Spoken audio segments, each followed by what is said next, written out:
Good morning. Welcome to Share Market Mike. Thank you for your time. In this video, we will see some of the stocks that may be in focus for tomorrow, Monday, May 31st. Important disclaimer, I am not a SEBI registered advisor and all the stocks shown in this video are for informational purpose only and not a recommendation for trading or investment. Before proceeding any further, if you find our videos useful, kindly support us by hitting the like, subscribe and share button. The GST Council took place on Friday. Some of the outcomes from that meeting, the COVID related equipment are getting exceptions if they are donated to the government, central or state governments. The exception has been extended till August 31st. Similarly, the black fungus treating drug amphotericin B is also getting an exception until August 31. So all the drug makers or the pharma companies who makes this drug will be in focus on Monday. The GST Council has also proposed to set up a GOM committee. They've already in fact formed the committee. This committee will recommend what are all the other products that may be included in getting the exceptions. It is expected that this committee submits their recommendation before June 8th. The GST Council has also provided a relief to the small taxpayers by reducing the late fee payable. Reserve Bank of India has imposed a 10 crore penalty on HDFC Bank for irregularities in the auto loan. This is an old news, but the verdict has come very recently yesterday. A small background, HDFC Bank has been insisting the borrowers to buy GPS devices in order to approve the auto loans. So this has been brought to the notice of Reserve Bank of India. After the enquiry, the Reserve Bank of India yesterday has imposed a penalty of 10 crore on HDFC Bank.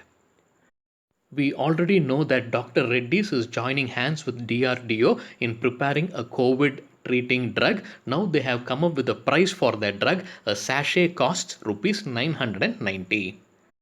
Those holding the Reliance Industries partly paid shares, kindly note May 31st is the last date for making the first installment payment that the company has called for. So May 31st is the last date. If you do not know how to make the payment, we have a separate video in our channel showing the modes of payment online and offline. Kindly watch it.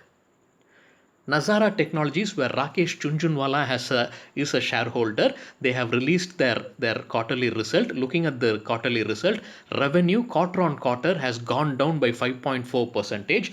Revenue year on year has gone up 41.66%. Profit quarter on quarter is down by 76%. Last year, the same quarter, they were in loss. On Friday, Equity Intelligence India, the company that is run by Purinju Vilyat, sold the shares of Arkis Limited. They sold 9,50,000 shares in bulk deal on Friday at a price of 15.81 per share. State Bank of India has bought the shares of Paisalo Digital Limited. They bought 4,37,498 shares at a price of 570 per share. Jagran Prakasan Limited, the media company, has delivered their quarterly result. Looking at their result, this is the company that runs the radio channel Radio City. The consolidated Q4 operating revenues was at 406.38 crores. Year on year, it was down by 8.8%. The net profit was at 39.9 crores, was up by 597.3% compared year on year. Deepak Fertilizers and Petrochemicals Corporation have announced their result as well as dividend. They have announced a dividend of 7 rupees 50 paise per share. The company has also approved the fundraising up to 600 crore rupees. Looking at the result, the consolidated data for the full year financial year 2021, revenue was up by 24% and it crossed 5,800 crores. Net profit also jumped by 357% and crossed 400 crores. Consolidated data for Q4 alone, revenue was up by 22% year on year and the net profit jumped by 415% year on year. Biogen Pharma shares have been sold by Parichai Investment Limited. They sold all the shares that they held on May 27th and May 28th. They had 6.79% stake in Biogen Pharma, but now they have 0.0. Wockhardt Pharma is in the news. The stock exchange has raised a question, or they are requested for a clarification from Wockhardt regarding a news article that appeared in Times of India on May 28th titled Wockhardt eyeing pact for vaccine technology transfer. So the company has not yet responded to this clarification until we were recording this video.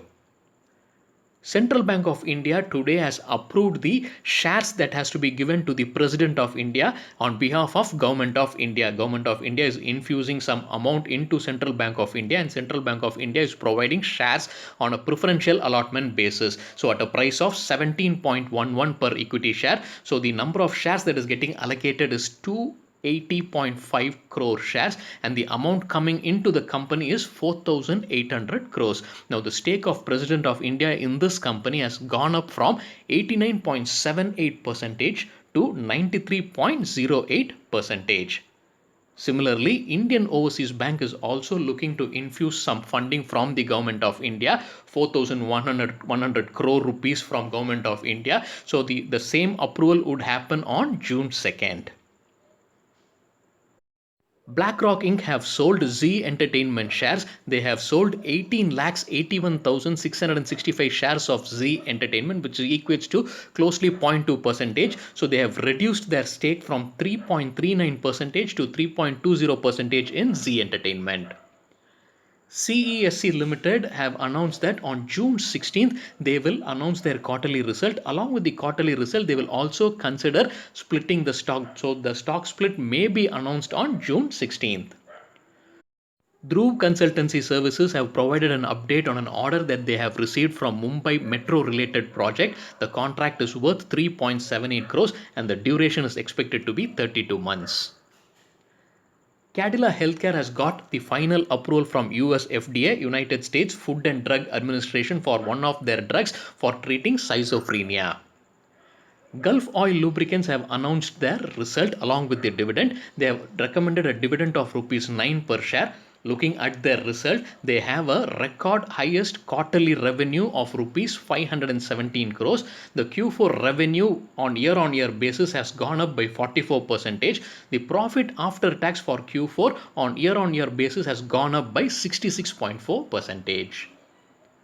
Kotak Mahindra Bank Limited has announced the fundraising through debentures for up to 5,000 crores.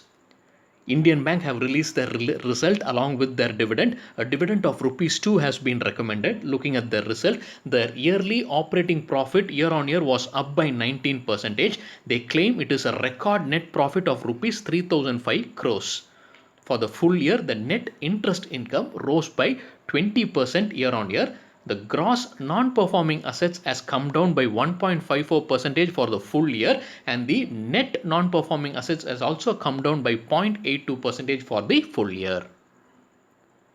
Integrated Financial Services Limited had announced their delisting sometime back. The bidding is also complete. Now the company has announced the final exit price. The final exit price being 32.54, which was similar to the floor price for bidding. The Phoenix Mills Limited has given us an announcement. The company, along with Canada Pension Plan Investment Board, has formed a joint venture to develop a regional retail center in Kolkata. The valuation is not disclosed. The monetary benefits are not disclosed. The target completion for this project is expected to be the second half of 2024. Ambika Cotton Mills has given us an update regarding the opening of their manufacturing plants in Tamil Nadu. Tamil Nadu has extended the lockdown for another week, but they have allowed certain companies to work with 50% workforce. Ambika Cotton Mills has submitted a letter to the stock exchange indicating the same, that their manufacturing plants in Tamil Nadu will work with 50% workforce. Some of the stocks that have announced results along with their dividends, we will quickly go through the dividends that the companies have announced. Force Motors have announced a dividend of rupees 5 per share. WPI Limited rupees 10 per share. Associated Alcohols and Breweries Limited rupees 1 per share. Glenmark Pharmaceuticals rupees 2.50 per share. GMM Pfaudler rupees 2 per share. Sundaram Chemicals a dividend of rupees 6 per share. Advanced Enzyme Technologies have announced 90 paise per share. Divi's Laboratories have announced a dividend of rupees 20 per share. Similarly, Heidelberg Cement have announced rupees 8 per equity share. Time Technoplast have announced a dividend of 70 paisa. Bengal and Assam companies 7 rupees 50 paisa. NCC Limited 80 paisa per share. Unicum Laboratories rupees 4 per share. Suprajit Engineering rupees 1 per share. Dollar Industries rupees 2.40. Jindal Polyfilms rupees 2 per equity share. Some of the stocks expected to announce the results on Monday, May 31st: Shilpa Medicare, Chemcon, Honeywell Automation, Ingersoll Rand, Chamanlal Setia, Aurobindo Pharma, Bannari Amman Spinning Mills. On Tuesday, June 1st, Balrampur Chini was expected to announce their result last week, but they have postponed it. Gujarat Gas and ITC. On June 2nd, Motherson Sumi, MTAR Technologies, Panacea Biotech and PVR. June 3, Arvind Fashions, Gujarat State Petronet. And on June 4th, Paisalo Digital, Pennar Industries, Bank of India and Asahi Songwon. With this, we have come to the end of the video. If you liked our videos, kindly support us by hitting the like, subscribe and share button. Thank you.